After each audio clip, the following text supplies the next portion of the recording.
Student, देखिए कल physics के लेक्चर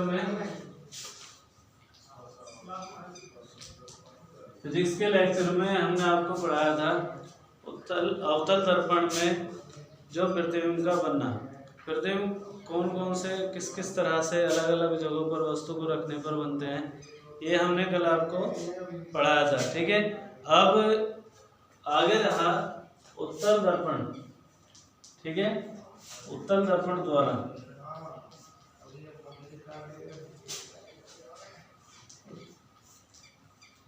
प्रतिबिंब का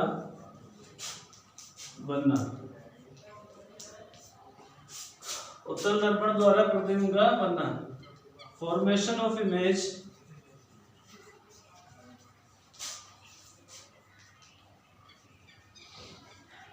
बाय कॉन्वेक्स मिरर। ठीक है, ये अब क्या होता है, इसमें कॉन्वेक्स मिरर हम बनाते हैं, इसमें इसका ये ध्रुव होता है कैपिटल P, ये इसका फोकस होता है F, और यहाँ इसका ये वक्रता केंद्र C होता है। अब इसके सामने हम वस्तु को रखते हैं। ठीक है, उत्तल दर्पण के सामने हम वस्तु रखते हैं AB। अब ये वस्तु इसके सामने हम कहीं पर भी रखें, चाहे यहाँ रखें, यहाँ रखें या यहाँ रखें, किसी भी स्थान पर रखने पर हमेशा प्रतिबिंब एक ही कंडीशन में बनेगा। देखिए पहली प्रकाश किरण जब हम बनाते हैं वक्त इसके मुख्य अक्ष के समांतर जाती है और परावर्तन होने के बाद ये इधर को लौट जाती है, चली जाती है। दूसरी कंडीशन कि अगर हम वक्रता केंद्र की सीध में प्रकाश किरण डालते हैं कि अगर हम इसको आगे बढ़ा के देखें तो ये वक्रता केंद्र पर जाएगी, तो ये उसी मार्ग पर वापस लौट जाती है। ठीक है, वक्रता केंद्र की ओर आपसे जो प्रकाश किरण होती है उत्तल दर्पण से परावर्तन के बाद उसी मार्ग पर वापस लौट जाती है।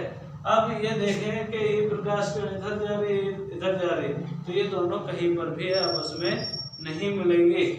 जब ये कंडीशन है कि ये दोनों कहीं नहीं मिलेंगे तो इसका प्रतिबिंब इधर भी नहीं बनेगा, इसलिए हम इसको आगे बढ़ाकर देखते हैं जब इस तरह से, तो ये हमें फोकस से जाती हुई प्रतीत होती है। ठीक है, तो ये दोनों आगे बढ़ाने पर हमें इस बिंदु पर मिलती हुई प्रतीत होती हैं, इसलिए वस्तु AB का आभासी सीधा वस्तु से छोटा प्रतिबिंब ध्रुव और फोकस के बीच में दर्पण के पीछे बनता हुआ दिखाई देता है। तो ये उत्तल दर्पण में हमेशा हम वस्तु को कहीं पर भी रखें, एक ही कंडीशन में हमारा ये प्रतिबिंब बनता है, हमेशा ध्रुव के और फोकस के बीच बनेगा, वस्तु से छोटा बनेगा, आभासी बनेगा और सीधा बनेगा। ठीक है, इसके बाद अगर हम बात करें,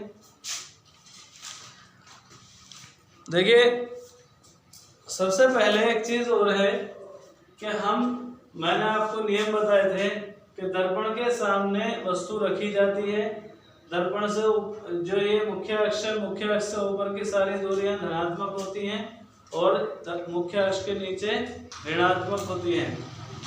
दर्पण के सामने सभी दूरियां ऋणात्मक ली जाती हैं और दर्पण के पीछे की ओर यानी दाईं ओर सभी दूरियां धनात्मक ले जाती हैं। ठीक है, तो अब ये भी हमने आपको बताया था कि दर्पण से फोकस तक की दूरी को हम फोकस दूरी कहते हैं और इसे हम F से प्रदर्शित करते हैं। दूसरी कंडीशन हमने ये बताई थी कि यहाँ से वक्रता केंद्र तक की दूरी को हम वक्रता त्रिज्या कहते हैं और उसे हम R से डिनोट करते हैं यानी R से दर्शाते हैं। लेकिन यहाँ से ध्रुव से और सभी दूरी जो होती है, सभी सारी की सारी दूरी कहाँ से नापते हैं हम? दर्पण के ध्रुव से नापते हैं। सभी दूरियां हम दर्पण के ध्रुव से मापते हैं, चाहे यहाँ से वस्तु तक की दूरी हो, चाहे फोकस तक की दूरी हो, वो भी यहीं तक ध्रुव से होगी। तो चाहे वक्रता केंद्र तक की दूरी हो वो भी हम ध्रुव से ही नापेंगे, चाहे वो प्रतिबिंब तक की दूरी हो उसको भी हम किससे नापेंगे, ध्रुव से नापेंगे। तो सभी दूरियां दर्पण के ध्रुव से ही नापी जाती हैं। मुख्य अक्ष पर जितनी भी दूरियां होती हैं सबकी सब दर्पण के ध्रुव से ही नापी जाती हैं। अब जब ध्रुव से नापी जाती है तो एक इस कंडीशन में हमारे पास एक सूत्र होता है दर्पण के लिए। दर्पण का सूत्र होता है फोकस दूरी का, तो 1/f बराबर होता है 1/v प्लस 1/u। अब देखिए इसमें f क्या है, f है फोकस दूरी और v है प्रतिबिंब की दूरी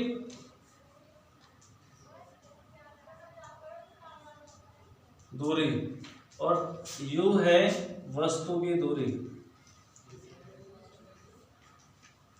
और ये सभी की सभी दूरियां हम ध्रुव से नापते हैं। फोकस दूरी हो चाहे प्रतिबिंब की दूरी हो या वस्तु की दूरी हो, सबकी सब दूरियां कहाँ से नापी जाती हैं, ध्रुव से नापी जाती हैं।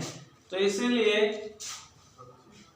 अगर हम उत्तल दर्पण में इस सूत्र की बात करें तो इसके लिए अगर हम दूरियां दिखाना चाहें तो हमारी कंडीशन ये होगी, ये ध्रुव, ये फोकस और ये वक्रता केंद्र और वस्तु कहीं इधर रखी है।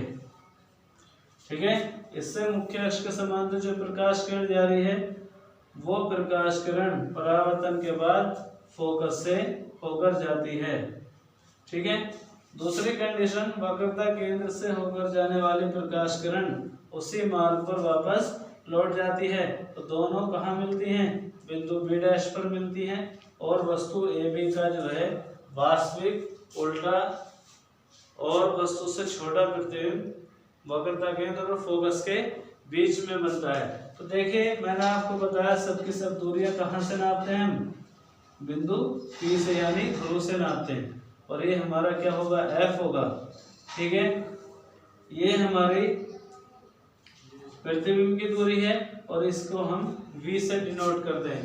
मैंने आपको लिखा कि प्रतिबिंब की दूरी कहाँ से, ध्रुव की सीध से लेकर और प्रतिबिंब तक की दूरी हमारी क्या होती है, V होती है। और वक्रता केंद्र तक की दूरी कहाँ से, ध्रुव से वक्रता केंद्र तक की दूरी हमारी क्या होती है, R होती है। और वस्तु तक की दूरी, ध्रुव से लेकर वस्तु तक की दूरी हमारी स्मॉल u होती है। तो ये f और ये स्मॉल v, कैपिटल R और स्मॉल u, ये दूरियां हमारी सबके सब कहाँ से नापते हैं हम, ध्रुव से ही नापी जाती हैं। तो इसलिए ये दूरियां सबके सब इस साइड है, लेफ्ट साइड में है, कैसी होंगी, ऋणात्मक होंगी। तो ये सब दूरियां ऋणात्मक होती हैं। ठीक है, जो दूरी इससे धनात्मक होगी तो वो किधर आएगी, दर्पण के पीछे की ओर आएगी। तो इस सूत्र को निकालने के लिए सूत्र कहाँ से आता है, कैसे आता है, इसके बारे में कल हम आपको बताएंगे। Thank you.